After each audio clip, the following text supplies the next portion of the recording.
iniciar lo que sería la segunda unidad, enfermedades del sistema cardiovascular. Para este tema, lo importante es recordar todo lo que fue fisiología,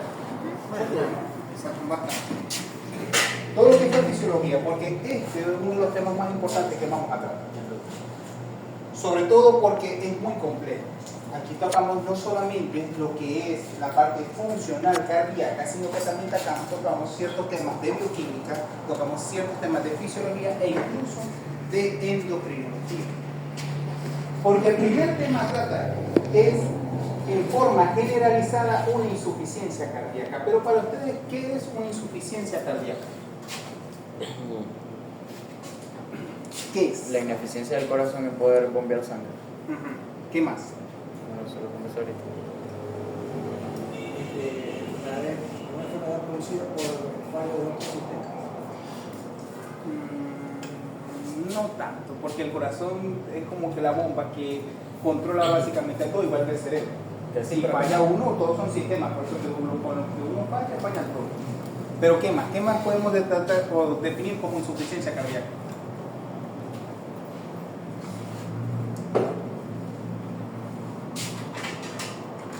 En forma muy generalizada, sí. Simplemente es la insuficiencia cardíaca o un síndrome clínico, igual que muchas cosas que hemos dicho, que emplea en todas aquellas situaciones en las que el corazón, por diferentes patologías, no es capaz de suministrar al resto del organismo la cantidad de sangre necesaria para el correcto funcionamiento. O sea, no es simplemente que o el corazón se contrae bien o se contrae mal, sino que también puede estar involucrado la cantidad de volumen sanguíneo que puede estar presente en todo el circuito mayor y circuito menor, y las cargas eléctricas que pueden estar determinando la contracción de los ventrículos y las aurículas.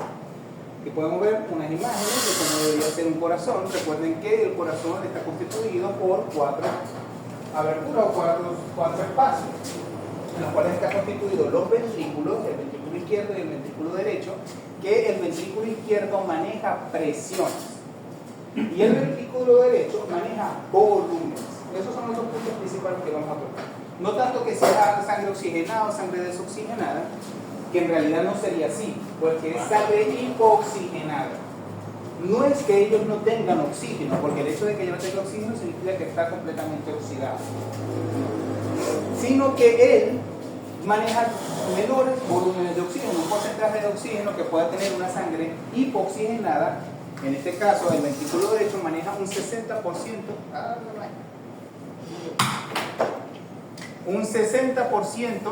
de oxígeno. Esto es sangre venosa. Esa es la sangre venosa. Él maneja un 60% de oxígeno, mientras que una sangre arterial,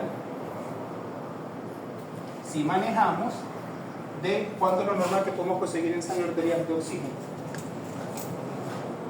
80-90. 95 a 100.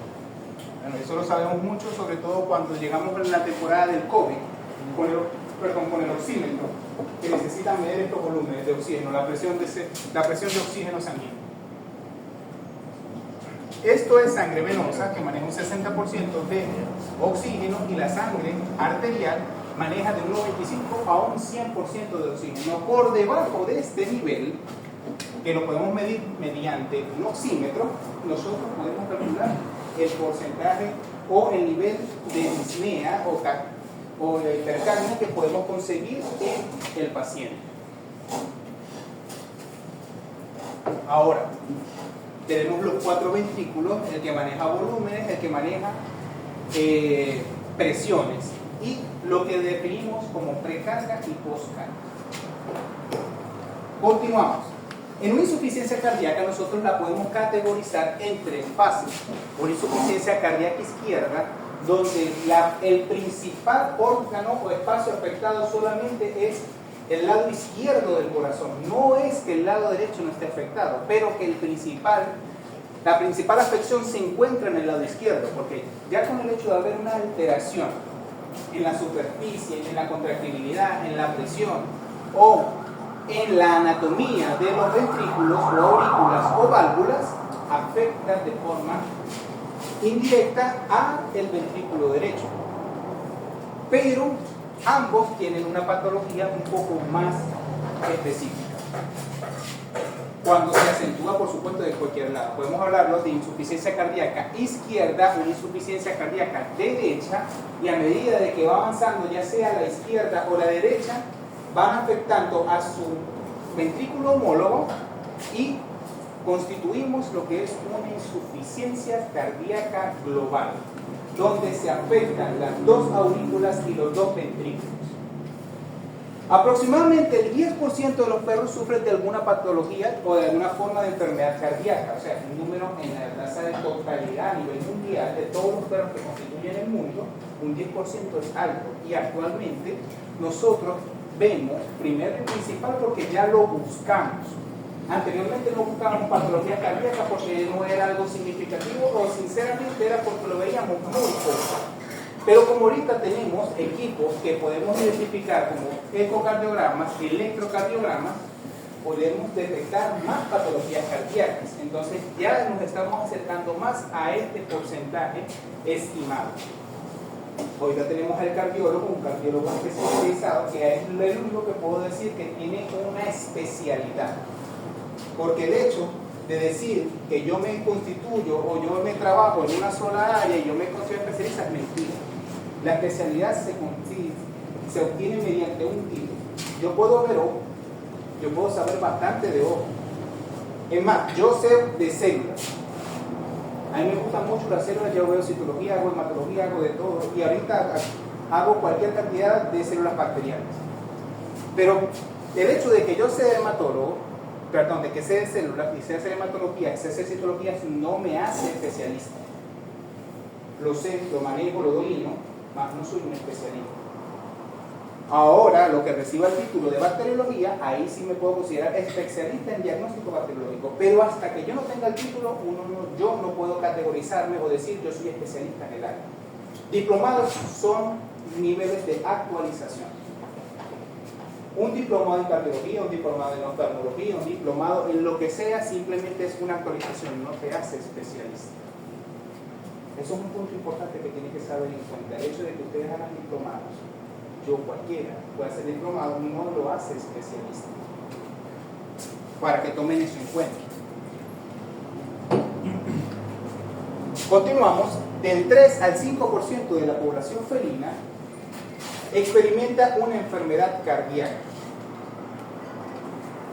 Ahora, ¿cuál es la causa de estas etiologías, de estas patologías? Y aquí es como siempre le digo a todos los segmentos, ustedes tienen que expandir la mente. ¿Por qué? Porque esto no es simplemente que falla o no falla, o que se contrae o no se contrae el ventrículo, o una cierta fibra muscular, no. Es un poco más complejo. Hay alteraciones primarias de contractibilidad donde podemos conseguir patologías como la miocardiopatía dilatada, congestiva, pero hay enfermedades restrictivas de la entrada de sangre, donde podemos ver tumores, eflusiones pericárdicas, incluso insuficiencias valvulares, estenosis aórtica, estenosis pulmonares, sobrecargas ventriculares, específicamente cuando hablamos de estenosis aórtica, estenosis pulmonar, filariosis, cualquier órgano infeccioso, alteración anatómica que disminuya el diámetro del paso de la sangre puede generar sobrecargas. Hipertensión renal, una de las causas de las principales causas que podemos conseguir como alteración de patologías cardíacas. Y no menos importante, la miocardiopatía hipertrófica. Tenemos la otra que es sobrecarga de volumen. En esto podemos hablar de las insuficiencias valvulares, el ducto arterioso persistente, los defectos septales y sobrecargas de fluidos. Muy común esto. Cuando no sabemos dosificar la fluidoterapia, nosotros enviamos grandes cantidades de volúmenes de líquidos o de fluidos isotrónicos y elevamos la carga. Al elevar grandes cantidades de líquidos, alteramos las presiones hidrostáticas. Al alterar las presiones hidrostáticas, pasamos líquidos de espacios donde no deberían estar y sobrecargamos. Pero ahora, primero, ¿qué es esto?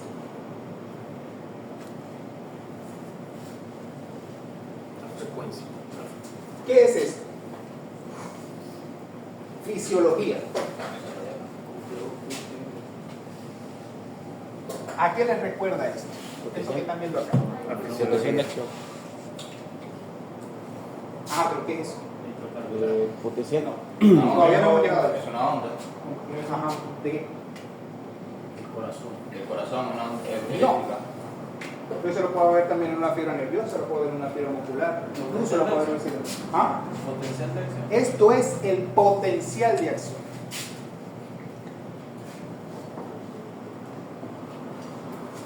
Antes de hablar del potencial de acción, primero tenemos que tomar en cuenta que hay diferentes electrolitos que podemos observar de forma normal en la sangre. Porque después nosotros vemos un tema en fisiología que se llama líquido y electrolitos, donde en los espacios intracelulares y extracelulares predominan cierta cantidad, conformando un estado de osmolaridad o un estado isotónico, donde la osmolaridad intracelular es la misma osmolaridad extracelular, que varía entre 280 miliosmoles a 300 miliosmoles. Pero ¿qué pasa? Aparte de las proteínas, del cloro, el fósforo, los minerales, todo está constituido por potasio y por sodio. Son uno de los más importantes electrolitos que se manejan en la parte fisiológica. ¿Pero por qué? Primero, tenemos 140.000 equivalentes por litro intracelular, lo que corresponde que su contraparte siempre va a haber una relación sodio-potasio. Extracelular debe haber un porcentaje de 140.000 equivalentes por litro, y esto es importante. Conociendo el porcentaje que predomina en el espacio intracelular y en el espacio extracelular, nosotros podemos tener una idea de cuál es una de las patologías que pueden verse más comunes en esta parte cardíaca. Porque una vez que sabemos que el potasio es intracelular y el sodio es extracelular, vamos para el potencial de acción.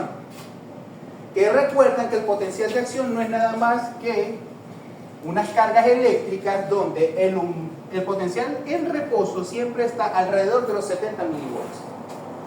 Los menos 70 milivolts es en una célula normal. Si hablamos de una célula cardíaca, podemos llegar a menos 90 milivolts como normal. El punto de esto es que esta carga eléctrica va a depender del porcentaje de potasio y de sodio que esté en el espacio extra e intracelular. ¿Por qué? Porque cuando hay un potencial de acción, tenemos el umbral y tenemos el potencial de reposo. Aquí siempre va a haber mayor cantidad. Tenemos sodio de 140.000 equivalentes. Normal. Ahora, hay un estímulo de la membrana presináptica hacia la membrana postsináptica, liberando las vesículas para que haya la apertura de los canales de sodio y de cloro y de calcio. Principalmente sodio. ¿Qué pasa? Este sodio es liberado, pero vamos a hacerlo en la placa neuromuscular. Tenemos aquí el músculo, en la placa neuromuscular. Se aperturan los canales de sodio. Entonces se introduce sodio dentro de la célula muscular. Y ya sabemos que lo que predomina en el espacio extracelular es el sodio y en el intracelular es el potasio. Por ahí vamos bien. Hasta ahí vamos bien, ¿verdad? ¿Hay alguna duda? ¿Seguros? Porque voy a continuar. Que cuando nosotros introducimos sodio, empezamos a elevar la carga. Y recuerden que esta es la ley del todo o nada. Si no hay una carga suficiente y no llega al umbral, no hay potencial de acción. Tiene que haber un potencial de acción que lo lleve a menos 55 milivolts. Cuando llega a este punto, empieza la apertura de todos los canales no dependientes de la membrana presináptica. Entonces apertura en esa célula grandes cantidades de sodio para llegar a la depolarización. En esta fase de depolarización ya el porcentaje de sodio intracelular se eleva. hay mayor cantidad de sodio del espacio extracelular que en el intracelular. No menos importante, si entra el sodio, sale el potasio. Claro, hasta acá. ¿Por qué? Porque cuando ya llegamos y aperturamos todos estos canales de sodio, ¿quién es el principal mineral encargado de la contracción muscular? Calcio. Perfecto. Aperturamos los canales de calcio. Cuando aperturamos los canales de calcio, hacemos la introducción de, por supuesto, más calcio, la liberación de calcio a nivel del retículo endoplásmico liso y activamos las fibras de actina y de miosina y producimos un potencial de acción dependiente de carga y dependiente de electrolitos para hacer una contracción muscular. Una vez que se aumenten los niveles de sodio, llega a su pico, pasa al cierre de los canales de sodio, a la salida de los canales de potasio. Lo importante es que en este caso los canales de potasio son por difusión pasiva, los de sodio son dependientes de energía, y no menos importante, entra potasio, y empiezan a aumentar los niveles de potasio intracelular para volver a alcanzar el potencial de membrana. Pasamos a la repolarización, a la hiperpolarización, y aquí actúan la bomba sodio-potasio ATPasa. Ahí actúa la bomba sodio-potasio ATPasa para que el exceso de potasio se intercambie con los porcentajes de sodio y nos volvemos a estabilizar. Claro, hasta ahí. Simplemente es un repaso de lo que fue fisiología en aquel entonces. Y este es el potencial de membrana. ¿Alguna duda? Porque ahora vamos a entrar en materia. ¿Todo esto está claro? Ok. Pero ahora viene el detalle. Y es una de las patologías principales que podemos conseguir cuando hablamos de alteraciones hidroelectrolíticas. Los electrolitos.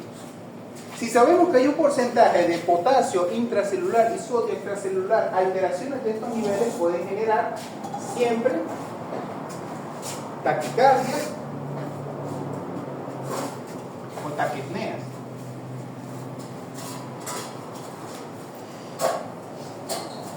Pero dependiente de esto. Ahora,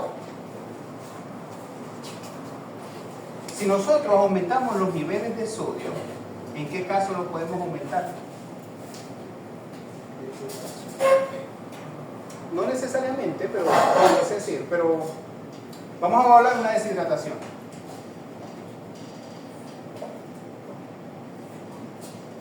Deshidratación, aumentamos los porcentajes de sodio, pero vamos a colocar otra patología, no se consume demasiado sal, o animales que consumen demasiada sal, o incluso personas que consumen demasiada sal, que es lo más común. Esto lo vemos sobre todo y principalmente en personas.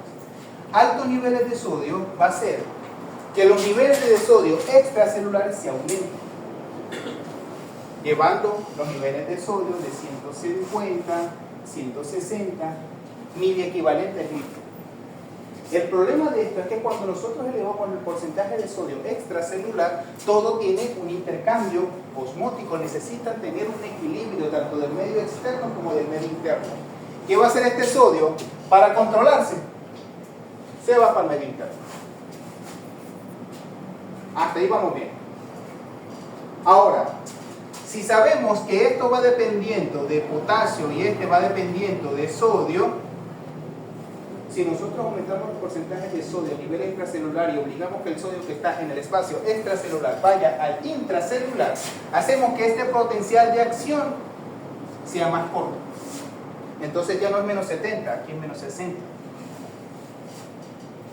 Se acerca el potencial de reposo al potencial de umbral.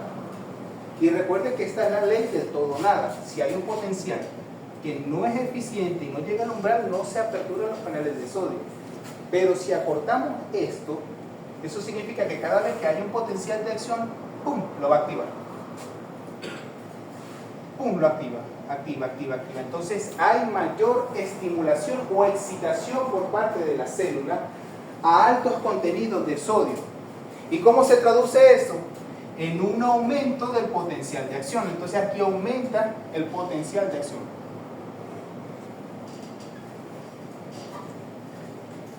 porque va a ser receptivo a todos los estímulos. Clínicamente, ¿cómo traducimos esto? ¿Ah? ¿Perdón? Bueno, no tan allá, eso ya sería la patología como tal, pero a nivel celular sería un aumento, en este caso las células cardíacas, de las células, musculares, un aumento de la contractibilidad. Un aumento de la contractibilidad. Y cada vez que hay un porcentaje elevado de sodio, que obligue que el sodio pase del espacio extracelular al intracelular, siempre va a acortar el potencial de reposo. Si acortamos el potencial de reposo, lo hacemos más más sensible al potencial de acción.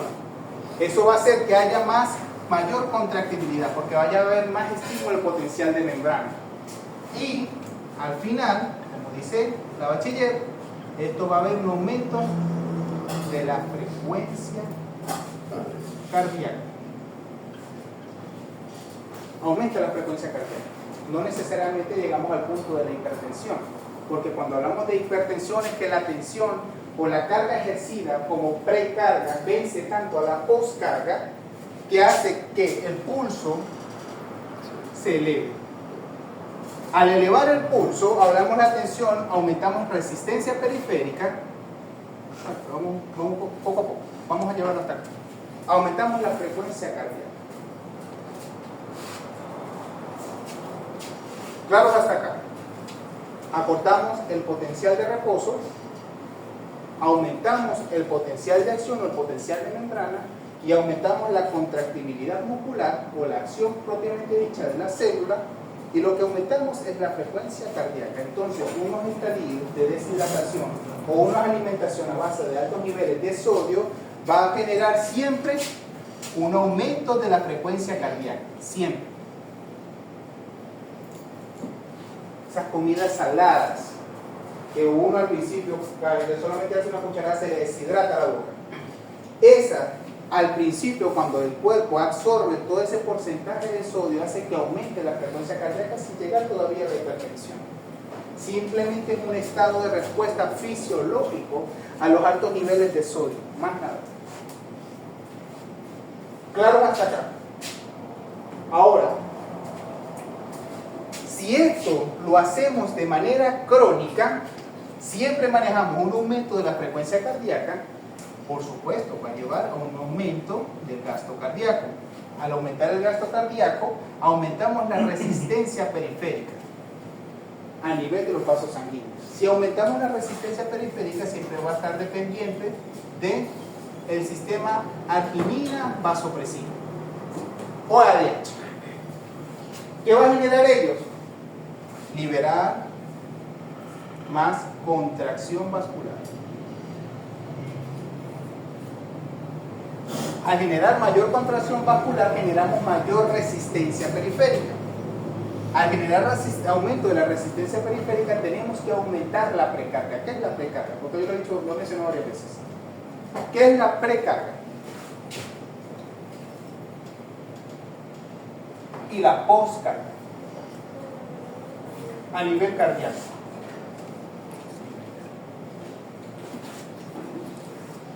Precarga y poscarga. Nada. La precarga no es nada más que el volumen sanguíneo que se maneja, el ventrículo. Esa es la precarga, el volumen sanguíneo que tiene que haber durante la diástole. Y la poscarga no es nada más que la fuerza que tiene que ejercer el ventrículo para poder contraerse y vencer esto que se llama poscarga, que es la resistencia a la contracción ventricular. Que lo que necesita son 80 milímetros de mercurio para poder vencerla. Para que la precarga, el volumen sanguíneo de esa precarga venza los 80 milímetros de mercurio y poder pasar a la arteria aorta. Para vencer, por supuesto, la válvula aorta. Eso es precarga y poscarga. Si aumentamos la frecuencia cardíaca, aumentamos la resistencia periférica a base de arginina vasopresina, aumentamos la contracción vascular. Si en la válvula aorta, si en la arteria aorta producimos una vasoconstricción de la aorta, va a hacer que el diámetro de esa arteria disminuya. Al disminuir el diámetro de la arteria, va a aumentar la resistencia periférica.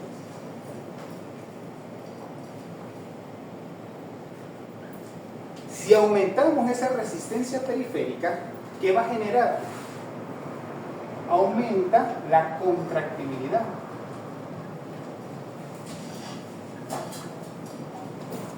¿Por qué aumentamos la contractibilidad? Porque necesitamos que ya estos 180 que en condiciones normales se deberían vencer pasan a 120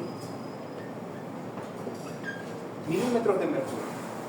O sea, tiene que el corazón hacer más fuerza para vencer esa poscarga.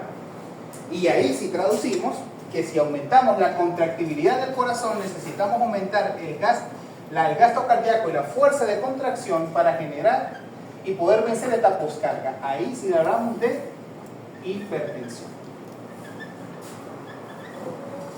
Hipertensión, porque necesita generar más tensión para vencer esa poscarga. Por eso le digo, en este punto ustedes tienen que abrir la mente. Voy a repetir esto. En un estadio donde hay un alto consumo de sodio, siempre va a haber un acortamiento en el potencial de membrana. Al haber un aumento en el potencial de membrana, va a hacer que los porcentajes de sodio extracelulares aumenten. Por ende, el sodio que está extracelular pasa al estado intracelular, disminuyendo el umbral.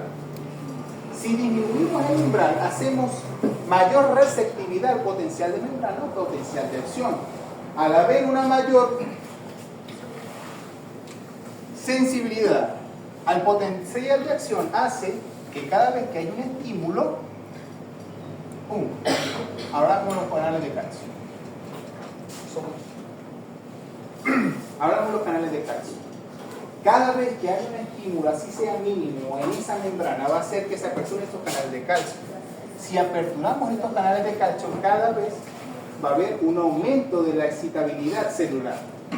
Eso se traduce en un aumento de la contractibilidad por altos niveles de sodio a nivel de la dieta o en una condición de deshidratación que también puede pasar. Si aumentamos la contractibilidad, aumentamos la frecuencia cardíaca. Y si aumentamos la frecuencia cardíaca, por supuesto, el corazón necesita manejar mayor volumen, aumentamos el gasto cardíaco, dependiente del aumento de la resistencia periférica. Pero resulta que esta resistencia periférica también está dependiente de los porcentajes de sodio, porque esas fibras musculares del endotelio, de la musculatura lisa de los vasos sanguíneos también son receptivas al sodio. Entonces también hacen contracción, hacen una fase de vasoconstricción en todos los vasos sanguíneos. Por ende, va a haber vasoconstricción incluso de la aorta. Si hacemos una vasoconstricción en la aorta, hacemos que esta poscarga se aumente. Entonces, la precarga necesita 80 milímetros de mercurio para vencer en el momento de la contractibilidad la válvula aorta y pasar al sistema sanguíneo. Pero si aumentamos la resistencia periférica por vasoconstricción de la aorta, estos 80 milímetros de mercurio aumentan. Entonces ya no tienen que vencer 180, tienen que vencer 120, o vamos a colocar un espacio más elevado, vamos a decir, tienen que vencer 140 milímetros de mercurio. Eso se traduce en que el corazón tiene que tener mayor fuerza de contracción para vencer esa poscarga. Si no hace esta fuerza, el corazón no va a bombear, no va a poder vencer esa poscarga, por ende no va a haber un circuito mayor. ¿Cuál es el circuito mayor? Corazón a todo el cuerpo. Todo el cuerpo. Y el circuito menor es del corazón, pulmón, corazón. Pero esto pasa. que cuando ya pasamos a un estadio donde hay un aumento elevado de la frecuencia cardíaca, hay altos niveles de sodio, hay aumento de esta resistencia periférica, hay liberación de arginina vasopresina, angiotensina para estabilizar estos niveles, siempre vamos a estar en un estadio de aumento de la poscarga, aumento de la precarga.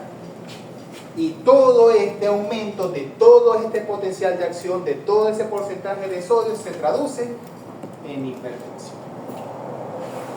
Porque todo se aumenta para compensar la fuerza. Esta fuerza que ejerce el exceso de sodio. Porque empiezan a contraerse no solamente los músculos cardíacos, sino que también se contraen los músculos lisos de los vasos sanguíneos. Por supuesto. Si los vasos sanguíneos son contraídos, disminuimos el diámetro y aumentamos la resistencia periférica. Si aumentamos la resistencia periférica, tenemos que hacer más fuerza para poder pasar. Y eso es hipertensión. Ahí sí. Pero esto es cuando lo vemos en un estadio ya crónico. Un poco complejo, pero esto debería saberse. Esto es fisiología. Aquí yo solamente le estoy colocando lo que fue normal, pero en un estadio patológico. ¿Claro que acá? No, ¿verdad? Muchos números, muchas letras. Aquí el punto importante que tienen que conocer: potencial de acción dependiente de potasio y sodio, calcio, precarga y poscarga. Precarga, que es el volumen de sangre que está en el ventrículo en el momento de la diástole, y poscarga es la fuerza que tiene que ejercer el corazón para vencer la resistencia de la aorta o de la arteria pulmonar, que es menor. Porque recuerden que el ventrículo maneja volumen, el ventrículo izquierdo maneja presión y el ventrículo derecho maneja volúmenes.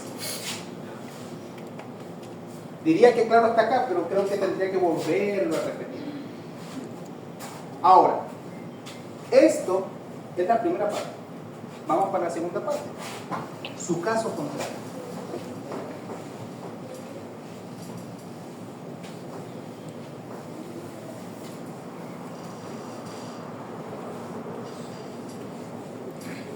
Puede durar como 2 horas ese plan. Si normalmente vemos que si aumentamos los porcentajes de sodio, disminuimos el umbral entre el potencial de reproducción y el umbral del potencial de acción, hacemos que haya un mayor potencial. Ahí tenemos bien, potencial de acción. Aumenta el potencial de acción, aumenta el gasto cardíaco, aumenta la resistencia periférica, aumenta la presión arterial, y se traduce por hipertensión cuando se hace en un estadio crónico. Ahora, si colocamos el caso contrario, donde en el espacio extracelular aumentamos los porcentajes de potasio, en vez de ser sodio, ahora es potasio. El potasio, lógicamente, siempre tiene que estar en el espacio intracelular. Pero como normalmente tiene que estar en 140 mil equivalentes, ¿dónde se va a quedar? En el espacio extracelular. Entonces esto va a tener 140, por lo que puede llegar a 150, 160, igual que el sodio. Y aquí van a ver, en vez de 40, que es lo normal, van a llegar a 60 mil equivalentes, 70 mil equivalentes. Esto es como un ejemplo. Miren, 70 mil equivalentes litros. ¿Qué pasa? Si aumentamos los porcentajes de potasio a nivel extracelular, aumentamos los porcentajes de potasio también intracelular. Esto se traduce en que este potencial de reposo se hace abajo. Si disminuimos el potencial de reposo, lo alargamos, hacemos que sea más difícil hacer un potencial de reposo, cada vez que haya un estímulo desde la membrana presináptica a la placa neuromuscular, el sodio tiene que llegar a un nivel tan alto para ejercer una contracción. O sea, cada vez que tenga que haber un potencial de acción tiene que llegar hasta acá. El camino es mucho más largo. Vamos a decir que tiene menos 100 minivol. Es bastante extenso. Y esto se traduce a que si alargamos este potencial, disminuimos la fuerza de contracción disminuimos el potencial de acción y disminuimos gasto cardíaco, resistencia periférica, presión arterial, y esto se traduce en hipotensión. En hipotensión. La contraparte. Si vemos que el potencial de acción es dependiente de sodio, si aumentamos el potasio, lo hacemos más difícil para poder generar el potencial de acción. Por ende, va a haber una hipotensión. Esto puede ser en los casos donde hay una alteración a nivel de la glándula adrenal, insuficiencias renales y alteraciones del equilibrio hidroelectrolítico, por ejemplo, diarreas, vómitos, generan un estadio de hipercaliemia, vómitos principalmente. Perdón, diarreas principalmente aumentan los niveles de potasio. Ahora, el punto importante que ustedes tienen que llevarse aquí es, si aumentamos el porcentaje de sodio, vemos que tenemos un aumento de la contracción muscular, un aumento del gasto cardíaco, un aumento de la resistencia periférica y un aumento de la frecuencia cardíaca. En general, si podemos llegar, cuando esto se hace crónico, a hipertensión. Pero ¿dónde podemos conseguir esto en un estadio normal o una fase fisiológica? En una deshidratación.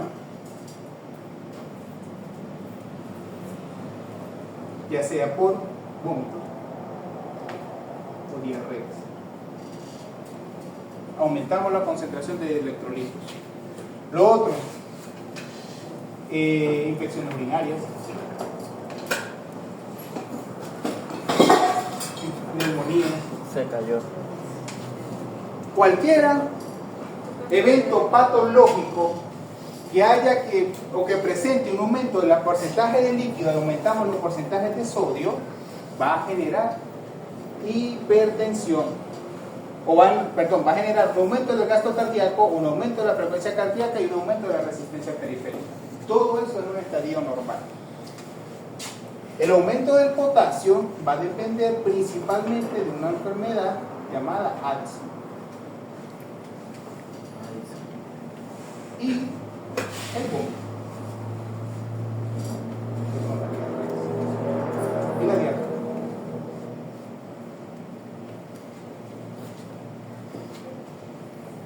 Eso es lo que va a depender siempre. Porque si tenemos diarrea, alta pérdida de líquido a nivel por vía de heces, porque recuerden que la diarrea no es la consistencia, sino la frecuencia. Entonces, perdemos potasio, perdemos en esa diarrea altos porcentajes de sodio, hace que se eleven los niveles de potasio y va a generar un estado de hipotensión por hipovolemia y va a generar shock hipovolémico. Por eso que cuando hay diarrea siempre se recomienda hacer una fluidoterapia y que se le incluya también potasio. En el resto de las patologías siempre va a haber un aumento del sodio y siempre va a haber un aumento de la frecuencia cardíaca y un aumento de la frecuencia de contracción. Fiebres. La fiebre también aumenta la frecuencia cardíaca y por cada punto, normalmente, por ejemplo, ¿cuál es la temperatura normal de un canino? 37.5 a 39.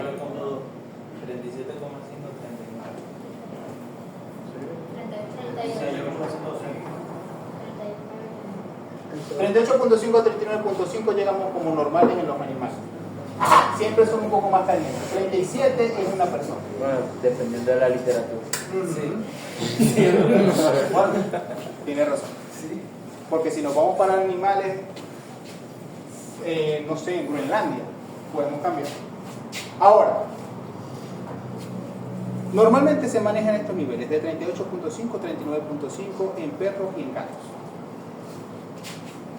Cada vez que este 39 pase a 40, a 41, aumentamos 10 puntos los latidos por minuto. ¿Y ahora cuáles son los relativos normales? De 80 a 120. 80, 80, 120 latidos por minuto. Tengo una literatura. No, pero 30, 60 ya es bueno. La perra de ahí me metió un poco de 120 latidos por minuto. Entonces, cada vez que hay un aumento por un punto de temperatura, siempre vamos a llegar a 130, 140 y así sucesivamente aumentando la temperatura. Dependiente también del sodio. Todo esto dependerá de los electrolitos que se manejen en esta fase. Claro acá, aumento del sodio, aumento de la frecuencia de contracción, aumento de la resistencia periférica y aumento del gasto cardíaco. Aumento del potasio, todo por debajo. Aumento del sodio, hipertensión. Aumento del sodio, del potasio, hipotensión. Estas son las dos contrapartes que siempre vamos a manejar. Todo dependiente del potencial de acción o el potencial de membrana.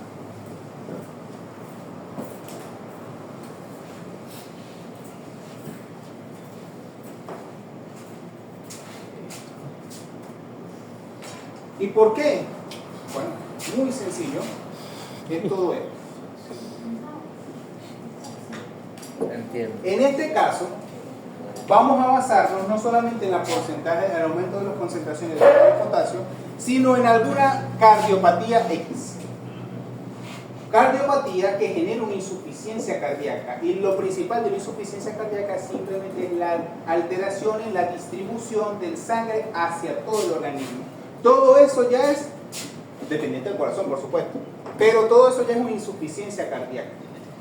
Ahora, ¿quiénes son los primeros que lo van a detectar? Hay una disminución del gasto cardíaco, de la presión sanguínea, y vienen los impulsos o los receptores de los vasoreceptores, los presoreceptores, que detectan esos niveles tanto de disminución de presión como de oxígeno. Todo ello le envían una señal al cerebro y una señal al riñón. Esa señal hace que se libere por parte del cerebro, específicamente en la neurohipófisis, altos niveles de ADH.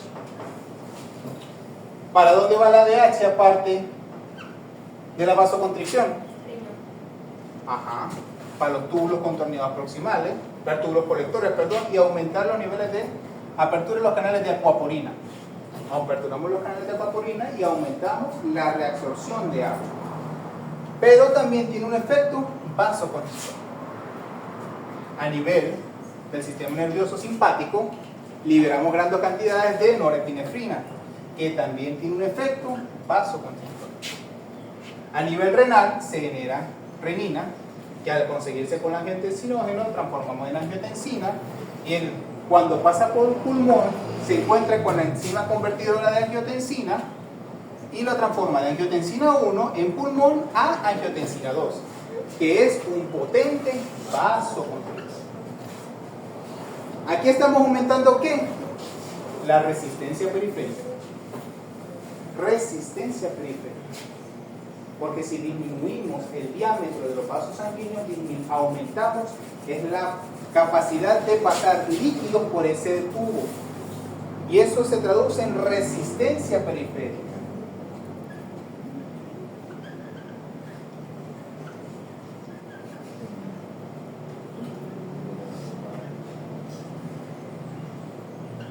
Aumentamos la resistencia periférica. Por otro lado, contracción de las arteriolas aferentes, que es lo que siempre les digo que este es el principal problema cuando hablamos de patologías cardíacas y de patologías de deshidratación. La vasoconstricción de las arteriolas aferentes, disminución de la tasa de filtración glomerular, aumento de la reabsorción de sodio, dependiente también de la ADH, dependiente también de la aldosterona.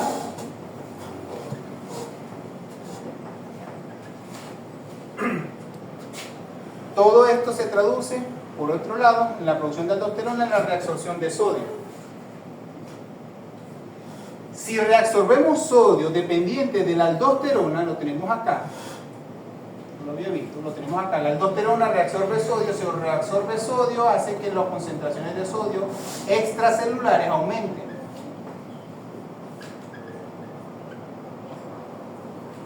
Si aumentamos la extracelular, el sodio extracelular, aumentamos gasto cardíaco, aumentamos frecuencia cardíaca, aumentamos resistencia periférica, aumentamos presión arterial. Solo porque hubo una cardiopatia, una deficiencia o se detectó una deficiencia en el volumen sanguíneo. Aumentamos el sodio, aumentamos la reabsorción de agua, producimos un aumento de la resistencia periférica y controlamos la presión. Porque todo se basa en el control de las presiones sanguíneas.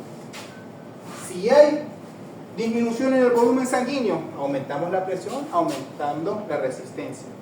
Si hay un aumento del volumen sanguíneo, todo esto se contradice, todo eso se bloquea para que la vena o la arteria en este caso se dilate. Pero al dilatar la arteria, pasamos a una fase de hipotensión. El detalle está que cuando todos estos mecanismos, tanto la aldosterona, la angiotensina, el ADH, se hacen de manera crónica, quien sufre está acá.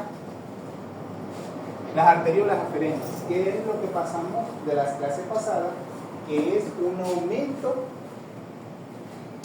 o una disminución del oxígeno de estas células. Disminuye el oxígeno. Hace que las arteriolas aferentes sufran una fase de hipoxia.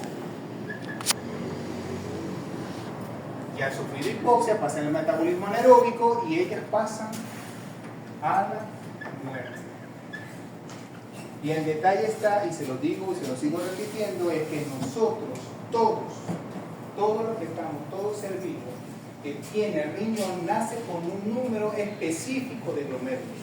Igual que las hembras nacen con un número específico de ovarios. De óvulos. Una vez que se agote esa reserva, se acabó. Una vez que se muera el 70% de los glomérulos, se acabó. No se van a restituir, no es el hígado que se reconstituye. Ahí es donde pasamos a la insuficiencia renal, ya sea aguda, cuando hay 50-60% de la pérdida, o una insuficiencia renal crónica, cuando ya está el 80% de la pérdida de los glomérulos. Y aquí ya no hay vuelta atrás, y ya necesitamos diálisis, necesitamos un trasplante de riñón. Pero todo esto dependió de una disminución de la presión por un aumento o una falla en la contractibilidad del corazón, o porque el animal o el individuo tenía altos porcentajes de sodio, consumía altos porcentajes de sodio, o no se alimentaba bien, no tomaba suficiente líquido. Todo eso depende. Por eso ustedes también tienen que cuidarse mucho, tienen que hidratarse bastante y controlar por lo menos los porcentajes de sodio, porque todo esto sucede. Y no es tanto que aumenten o manejen grandes volúmenes de presión, que es preocupante, sino que estos altos volúmenes de presión vienen dependiendo de todos estos sistemas. Y estos sistemas afectan al riñón. La principal causa de muerte por hipertensión no es tanto el aumento de la frecuencia cardíaca o gasto cardíaco, sino de la insuficiencia renal que genera ese gasto cardíaco. Esta es la causa de muerte de las personas hipertensas. Por eso es que ellos siempre viven tomando hipotensores, ionotrópicos positivos, diuréticos, para que pongamos a trabajar a esto, evitando que se sigan eliminando los glomérulos. ¿Claro hasta acá? Sí, porque esto es simplemente un repaso también de lo que había dicho la semana pasada.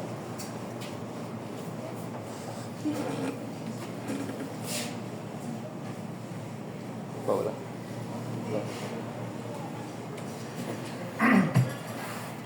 Ahora,